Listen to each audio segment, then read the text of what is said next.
आती हूँ तो बहुत खुशी होती है। आपने बहुत सम्मान दिया, बहुत प्यार दिया।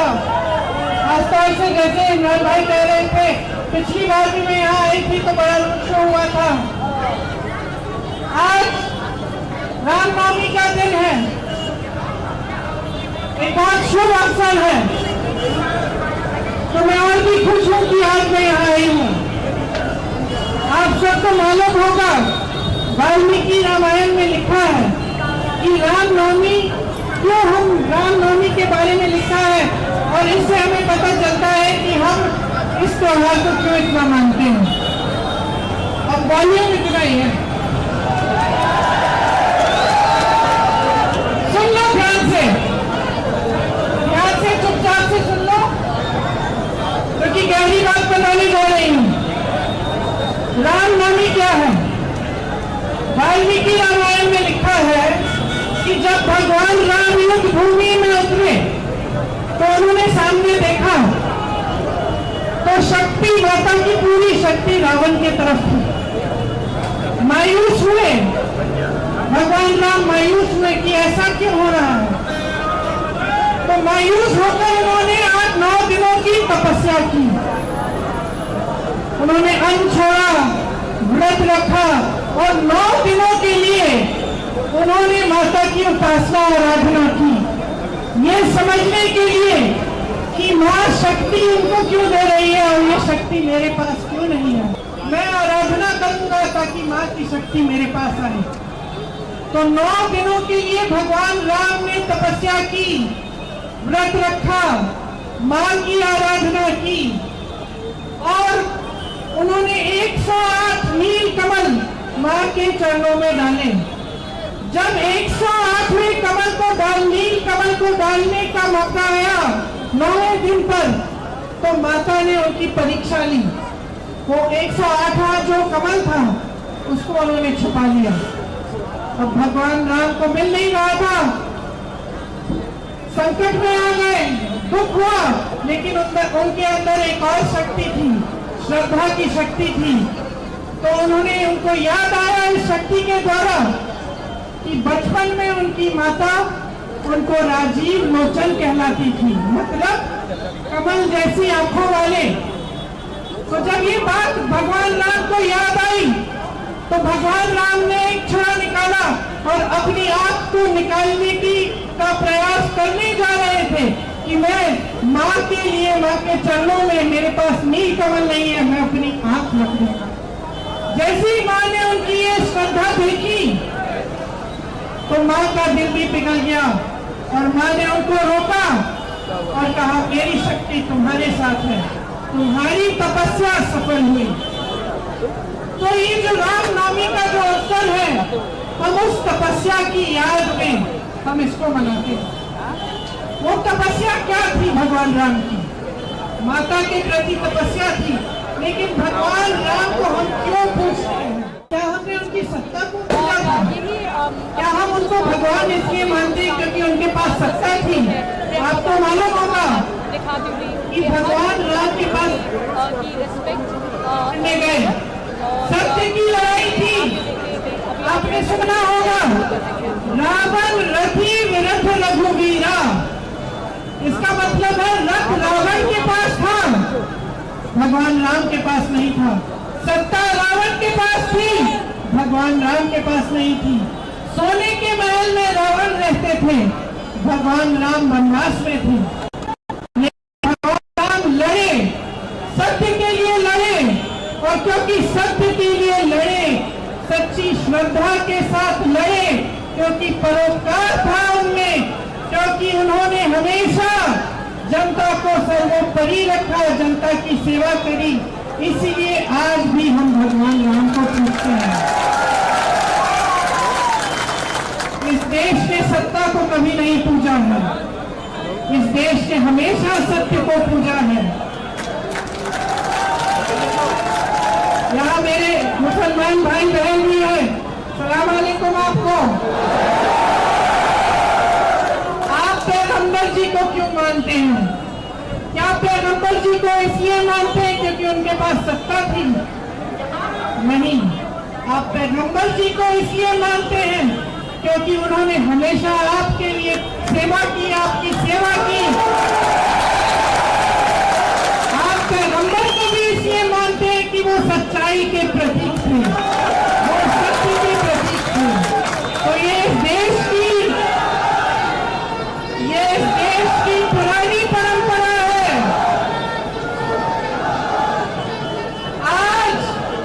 आज जो इस देश में सत्ता में बैठे हैं वो माता के उपासक नहीं है, वो सत्य के उपासक नहीं है, वो शक्ति के उपासक नहीं है, वो सत्ता के उपासक है।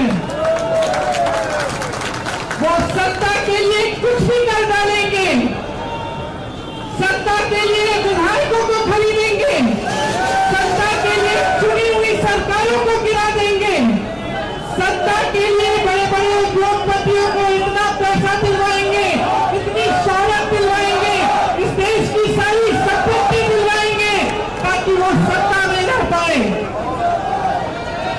ये इस देश की परंपरा नहीं है, ये इस देश की सच्चाई नहीं है। इस देश की सच्चाई वो है जो आप जी रहे हैं, जो सत्ता में है वो देख ही नहीं पा रहे हैं।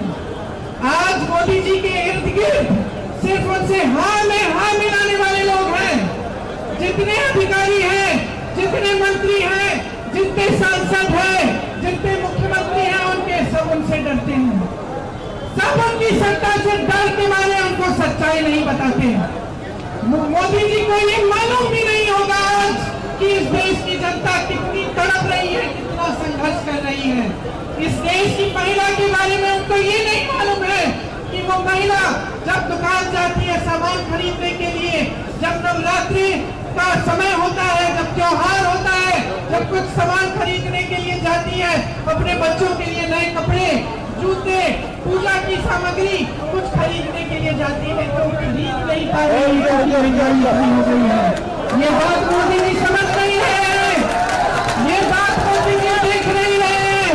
मोदी जी को इस देश का किसान नहीं दिख रहा है, जिसके पसीने से ये मिट्टी सींची हुई है। इस देश के किसान को मोदी जी दिख नहीं रहे हैं। जब इस देश का किसान मोदी जी के दरवाजे तक गया, दिल्ली तक गया, लाखों किसान बैठे रहे, महीनों के लिए आंदोलन करते रहे। जब इस देश के किसान सुनवाई मांग रहे थे मोदी जी से, मांग रहे थे कि ये काले कानून हटा दीजिए, मोदी जी ने सुनवाई तक नहीं की, अपने दरवाजे से बाहर तक नहीं आए। 600 किसान शहीद हो गए। किसानों को इनके मंत्रियों के नीचे कुचल डाला, लेकिन मोदी जी ने कुछ नहीं किया। आपकी सुनवाई नहीं हुई। आपके गन्ने का बकाया उस समय 15,000 करोड़ था, 16 लाख करोड़ रुपए का कर्ज माफ किया है इन्होंने देश के बड़े बड़े उद्योगपतियों का। समझ लीजिए, 16 लाख करोड़ रुपए, और इस देश के गन्ने किसानों का बकाया माफ नहीं किया, कर्ज माफ नहीं किया। इस देश का किसान 10,000 रुपए के कर्ज के लिए आत्महत्या कर रहा है। मैं गई मिलने ललितपुर में एक किसान था, उसने 1 लाख का कर्ज लिया था। मैं उसकी बेटी से मिली, रो रही थी, पिताजी खाद की लाइन में खड़े रहे, कर्ज चुकाना था, पैसे नहीं थे, खाद वितरण नहीं हो रहा था, लाइन में खड़े खड़े मर गए, खड़े खड़े गिर पड़े क्योंकि पानी नहीं पिया था, खाना नहीं खाया था, खड़े खड़े खाद के लिए खड़े रहे। उनका कर्ज मोदी जी ने बिठाया नहीं, माफ नहीं किया, लेकिन अदानी अंबानी के कर्ज 16 लाख करोड़ रुपए माफ हो गए। मोदी जी को कुछ दिख नहीं रहा है। अपने आप को कहते हैं कि मैं भ्रष्टाचार के विरोध अकेला लड़ रहा हूँ, देश से समर्थन मांगते हैं, फिर इलेक्टोरल बॉन्ड क्या है? मैं पूछना चाहती हूँ मोदी जी से। कल मोदी जी ने कहा कि अब ये इलेक्टोरल बॉन्ड जो है ये पारदर्शी है, सब जानते हैं कि किसने कितनी चंदा दी। अच्छा, तो फिर आपने स्कीम क्यों बनाई मोदी जी?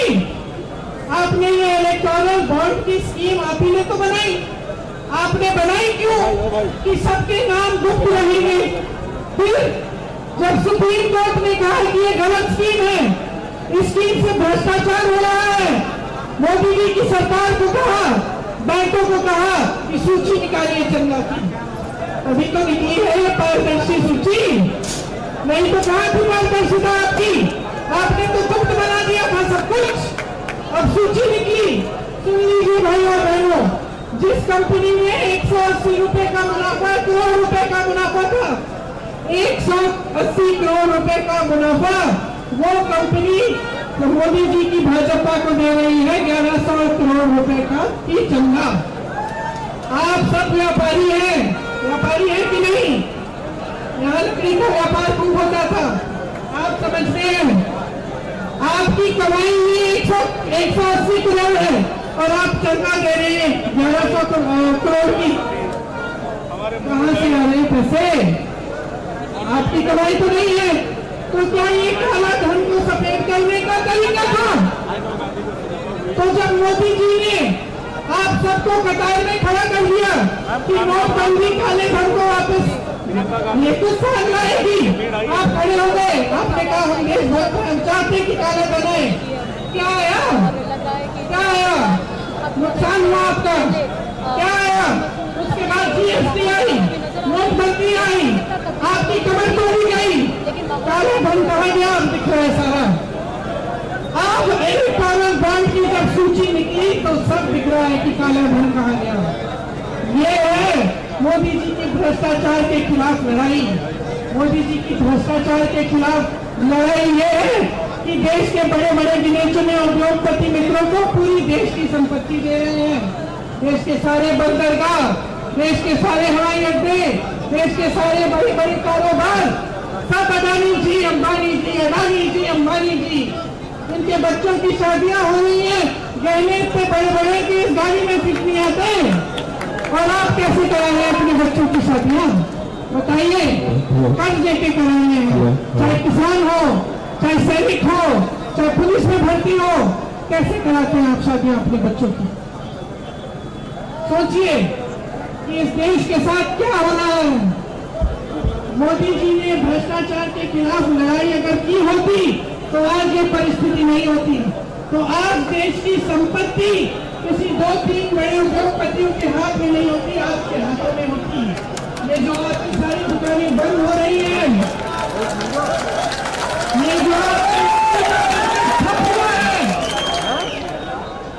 ये एक जमाने में मुझे याद है मेरे ससुर जी एक्सपोर्ट करते थे पीतल का, मुरादाबाद से पास में है, मेरे पति करते थे।